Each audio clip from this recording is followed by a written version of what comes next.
ایک بار ایک دور افتادہ خوفناک گاؤں میں ایک تاریک اور ٹھنڈی رات میں دہشت کی ایک کہانی سامنے آئی۔ گاؤں والوں نے ایک آدمی کے بارے میں سرگوشی کی جسے وہ بغیر ہیڈ مین کہتے ہیں، اس لیے نہیں کہ اس کے سر کی کمی تھی بلکہ اس لیے کہ اس کی ریڑھ کی ہڈی کو ٹھنڈا کرنے والا راز تھا۔ جیسا کہ وہ مشہور تھا، گاؤں کے کنارے ایک خستہ حال مکان میں رہتا تھا۔ وہ شاذ و نادر ہی باہر نکلتا تھا، اور جب وہ ایسا کرتا تھا تو وہ سائے میں تیرتا دکھائی دیتا تھا۔ اس کا چہرہ پھٹے ہوئے ہڈ کے نیچے چھپا ہوا تھا۔ بچوں نے ایک دوسرے کو اس کے گھر تک پہنچنے کی ہمت کی، لیکن سب سے بہادر لوگ کہانی سنانے کے لیے کبھی واپس نہیں آئے۔ نیڈ کی پریشان کن شہرت صرف اس کی خوفناک موجودگی کی وجہ سے نہیں تھی، یہ پریشان کن شور تھا جو اس کے گھر سے نکلتا تھا۔ رات کے آخری پہر میں دیہاتیوں نے عجیب و غریب بھوت بھری آوازیں سننے کا دعویٰ کیا، وہ سرگوشیاں جو ان کے ڈراؤنے خوابوں میں داخل ہوتی ہیں۔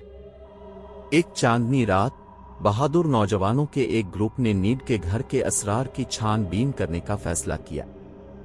فلیش لائٹوں سے لیس وہ گھبراہٹ کے ساتھ بوسیدہ عمارت کے قریب پہنچے۔ دروازہ ایک خوفناک کراہت کے ساتھ کھلا جس نے ایک تاریک بدنما اندرونی حصہ ظاہر کیا۔ جیسے ہی وہ احتیاط سے اندر داخل ہوئے، ہوا میں سرد اضافہ ہوا اور سایہ ان تک پھیلے ہوئے دکھائی دے رہے تھے۔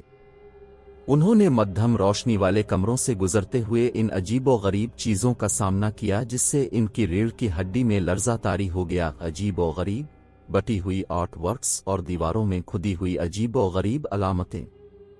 آخر کار وہ ایک لمبے تنگ کاریڈور کے آخر میں ایک چھپے ہوئے دروازے پر پہنچے۔ سرگوشیاں تیز ہوتی گئیں اور ناقابل فہم الفاظ کی شکل اختیار کر لی جو ان کے ذہنوں میں گونجنے لگے۔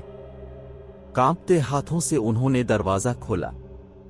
اندر انہوں نے لاتعداد آئینوں سے بھرا ہوا ایک کمرہ دریافت کیا، ہر ایک ان کے خوفزدہ چہروں کی عکاسی کر رہا تھا۔ کمرے کے بیچ میں نیڈ کھڑا تھا، اس کا ہڈ اس کے چہرے پر جھک گیا۔ اس کے ہاتھ پیچیدہ نمونوں میں حرکت کرتے ہوئے کمرے میں بھری ہوئی آوازوں کو سمیٹ رہے تھے۔ آئینے نے حقیقت کا انکشاف کیا، نیڈ کا کوئی سر نہیں تھا۔ ایک سر کی جگہ صرف ایک خالی جگہ تھی، ایک اندھیرا جو کمرے کے جوہر کو کھا رہا تھا۔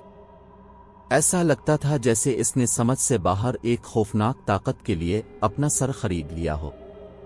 سرگوشیاں زور سے اور زیادہ شرارتی ہوتی گئیں، گھسنے والوں کو اپنی لپیٹ میں لینے کا خطرہ۔